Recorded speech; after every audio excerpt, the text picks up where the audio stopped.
اسی اللہ والے نے شیخ سعدی رحمت اللہ علیہ سے فرمایا رمضان سے پہلے پہلے روزہ رکھنے سے پہلے پہلے کوشش کرنا اپنے گھر کی صفائی ستھرائی اچھے طریقے سے کر لینا،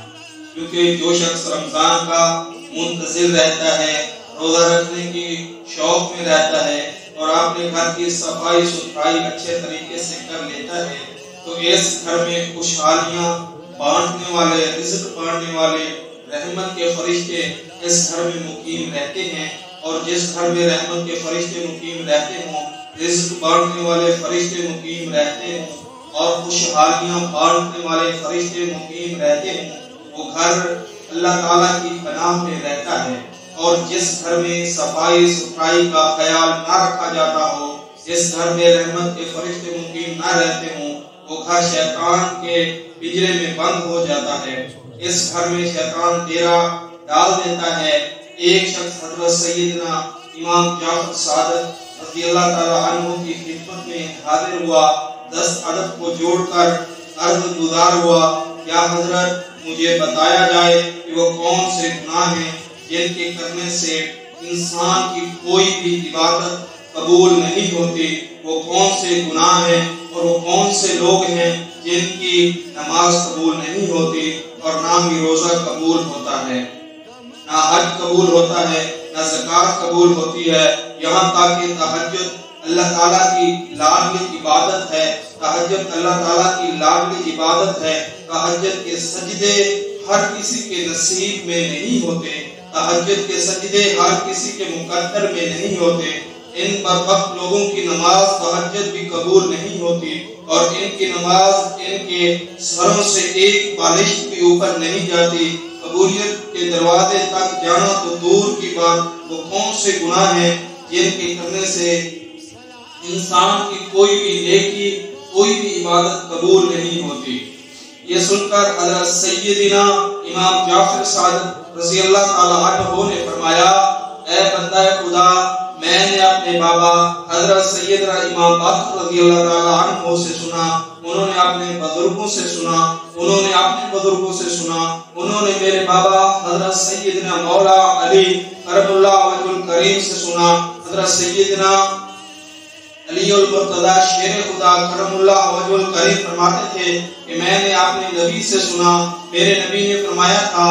5 گناہ ایسے ہیں، اور یہ 5 گناہ کرنے والے 5 آدمی ایسے ہیں، 5 افراد ایسے ہیں جن کی نماز قبول نہیں ہوتی، جن کے سجدے قبول نہیں ہوتے، یہاں تک کہ ان کی نماز ان کے سروں سے ایک بالشت بھی اوپر نہیں جاتی، ایک بالشت یہاں سے لے کر یہاں تک ایک بالشت بنتا ہے، ان کی نماز ان کے سروں سے ایک بالشت بھی اوپر نہیں جاتی، قبولیت کے دروازے تک جانا تو دور کی بات ہے، پہلے آسمان تک پہنچنا تو دور کی بات ہے، دوسرے آسمان تک پہنچنا تو رہے دور کی بات ہے، 7ویں آسمانوں کی بلندی پر جانا تو دور کی بات ہے، ہواؤں کو پھاڑ کر، فضاؤں کو پھاڑ کر قبولیت کے دروازے تک جانا تو دور کی بات ہے، ان کے سروں سے ایک بالشت بھی اوپر نہیں جاتی، مجھے بتاؤ جن کی نماز قبول نہیں ہوتی، جن کی نماز قبولیت کے دروازے تک نہیں جاتی، نہیں پہنچ پاتی، ان کی کوئی اور عبادت قبول نہیں ہوتی ہوگی، ان کا روزہ قبول ہوتا ہوگا، ان کی تہجد قبول ہوتی ہوگی، ان کے سجدے قبول ہوتے ہوں گے، ان کی کوئی اور عبادت قبول ہوتی ہوگی، حالانکہ نماز تمام عبادتوں میں سے اہم عبادت ہے، اللہ تعالیٰ کی پسندیدہ عبادت ہے۔ اس نماز کے بارے میں میرے قریب نبی کریم صلی اللہ علیہ وسلم نے فرمایا، صحابہ، نماز میری آنکھوں کی ٹھنڈک ہے، جس نے نماز قائم کی اس نے دین کو قائم کیا، اور جس نے نماز گرا دی اس نے دین کو گرا دیا۔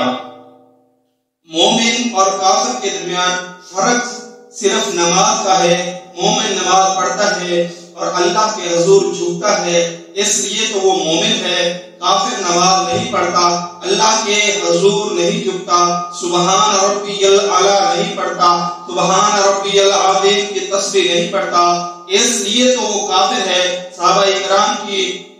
اکرام کے دور میں جو فجر کی نماز نہیں پڑھتا تھا اور جو عشاء کی نماز نہیں پڑھتا تھا، صحابہ اکرام کہتے ہیں یہ تو منافق بندہ مومن ہو فجر کی نماز چھوڑ دے، بندہ مومن ہو عشاء کی نماز چھوڑ دے۔ ایک استاد کلاس پڑھا رہے تھے، بچے پڑھ رہے تھے، استاد کلاس پڑھا رہے تھے، استاد نے سوال کیا، پوچھا بچوں وہ کون سے لوگ ہیں جو نماز نہیں پڑھتے، وہ کون سے لوگ ہیں جو اللہ کے حضور اپنا سر نہیں جھکاتے؟ ایک بچہ کونے سے کھڑا ہوا، کہنے لگا استاد جی جو لوگ کافر ہیں نا وہ لوگ نماز نہیں پڑھتے۔ دوسرا بچہ کھڑا ہوا، کہنے لگا استاد جی جو لوگ مر چکے ہیں نہ وہ لوگ نماز نہیں پڑھتے۔ تیسرے کونے سے ایک بچہ کھڑا ہوا، دوسرے لہجے میں کہنے لگا استاد جی جن کو نماز نہیں آتی وہ لوگ نماز نہیں پڑھتے۔ بچے تو جواب دے کے فارغ ہو گئے، استاد سوچنے پر مجبور ہو گیا کہ میرا شمار کن لوگوں میں ہے۔ استاد سر پکڑ کے بیٹھ گیا، سوچنے پر مجبور ہو گیا کہ میرا شمار جن لوگوں میں ہوتا ہے، کیا میں کافر ہوں جو نماز نہیں پڑھتا؟ کیا میں مومن نہیں ہوں جو نماز نہیں پڑھتا؟ کیا مجھے نماز نہیں آتی جو میں نماز نہیں پڑھتا؟ ارے کیا میں مر چکا ہوں جو میں نماز نہیں پڑھتا؟ ایک فقیر تھا، اللہ والا تھا، اس نے کسی جنازے میں شرکت کی۔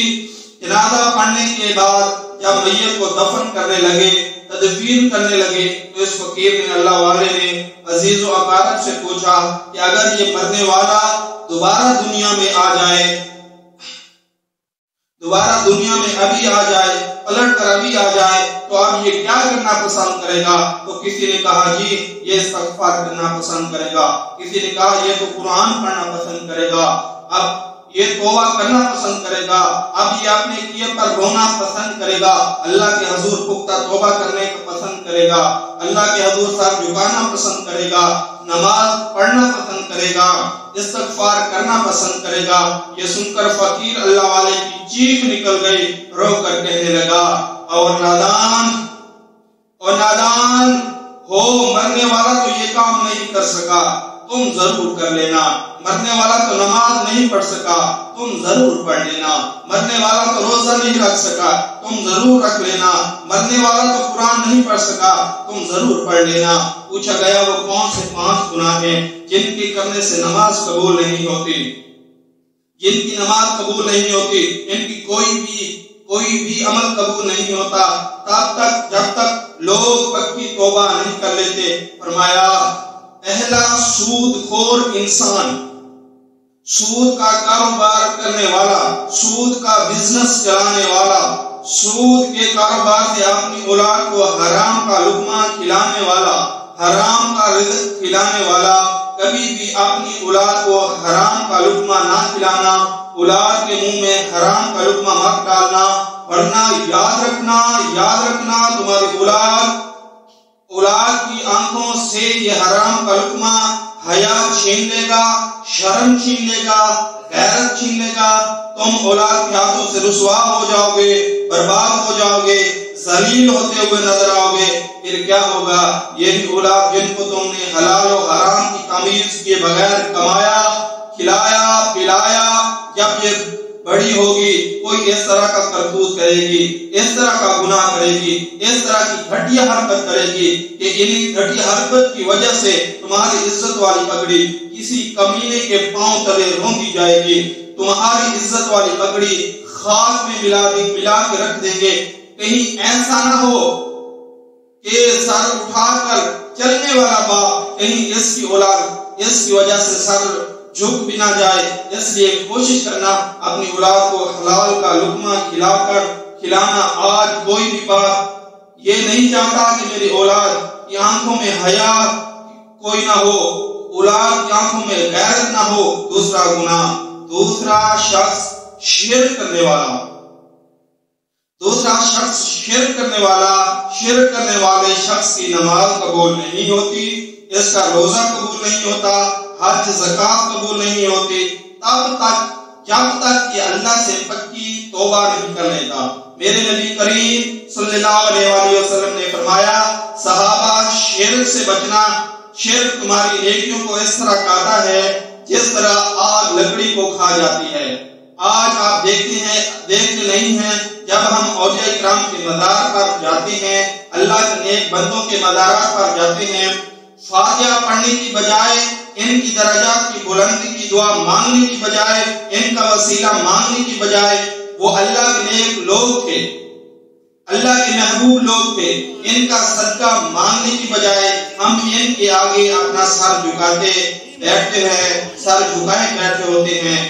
ہم مزار کو سجدہ کر رہے ہوتے ہیں۔ یہ شرک نہیں ہے اور کیا ہے؟ سجدہ صرف اللہ کی ذات کو کیا جائے، صرف اللہ کے آگے جھکنا اور کسی کے آگے نہیں جھکنا۔ ادب اپنی جگہ پہ ہے، احترام اپنی جگہ پہ، پیار اپنی جگہ پہ، محبت اپنی جگہ پہ۔ میں کہتا ہوں جب بھی مانگنا اللہ سے مانگنا، اور مصطفیٰ کریم صلی اللہ علیہ وآلہ وسلم کا صدقہ مانگنا۔ مصطفیٰ کریم صلی اللہ علیہ وسلم کا صدقہ مانگنے سے کیا ہوگا؟ مانگنے سے پہلے اللہ تعالیٰ تمہیں عطا کر دے گا۔ رب کو پانے کی کوشش کرو جوانوں، جب رب تمہارا ہو گیا تو پھر سب تمہارا ہو جائے گا۔ شیخ سعدی فرماتے ہیں کہ میں نے کسی اللہ والے کو دیکھا، وہ چیتے کے اوپر سوار تھا اور اس نے ایک سام کو ہاتھ میں پکڑا ہوا تھا، لاٹھی کی جگہ استعمال کر رہا تھا۔ چیتے کے اوپر سوار ہو کر جب میں نے دیکھا تو میں حیران رہ گیا، تنگ رہ گیا کہ چیتا بھی انسان کا دشمن اور سانپ بھی انسان کا دشمن،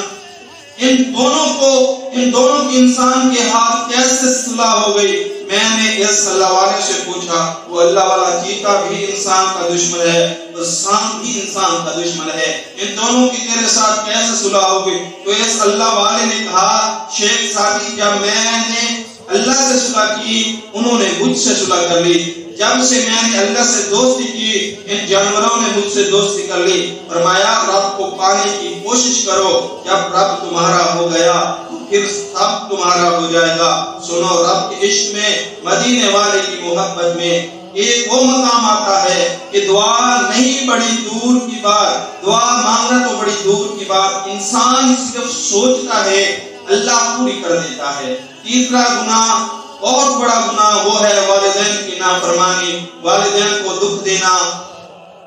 والدین کو درد دینا، والدین کی عزت والی پگڑی ہاتھ میں ملانا، یہ بہت بڑا گناہ ہے، اللہ تعالیٰ کا ناپسندیدہ گناہ ہے۔ ایسے شخص پر اللہ تعالیٰ کی طرف سے قہر پڑتا ہے، اللہ تعالیٰ کی طرف سے عذاب برستا ہے، جو والدین کی عزت والی پگڑی ہاتھ میں ملاتے ہیں۔ اس لیے کوشش کرنا، کوئی ایسی گھٹیا حرکت مت کرنا، کوئی ایسا کارنامہ سر انجام مت دینا کہ تمہارے خالق اور کتوں کی وجہ سے، تمہاری گھٹیا حرکت کی وجہ سے تمہارے بوڑھے والدین کی عزت والی پگڑی، عزت دار باپ کی عزت والی پگڑی کسی کمینے کے پاؤں تلے روندی جائے۔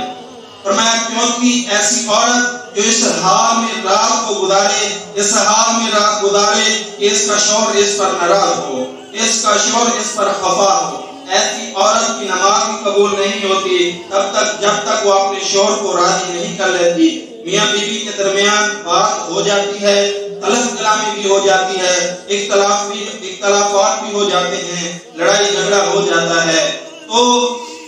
شام سے پہلے صلح ہو جانی چاہیے۔ فرماتے ہیں رات آنے سے پہلے صلح کر لو، رات کے آنے سے پہلے ہی یہ نفرتیں، یہ کدورتیں ختم کر دو، ورنہ کہیں ایسا نہ ہو کہ پوری رات اللہ تعالیٰ کے غضب کا نشانہ بنے رہو۔ اس لیے میں کہتا ہوں نفرتوں کو کاٹ دو، نفرتوں مٹاؤ، نفرتیں مٹاؤ، محبتیں بڑھاؤ، نفرتیں ختم کرو، محبتیں بناؤ۔ اگر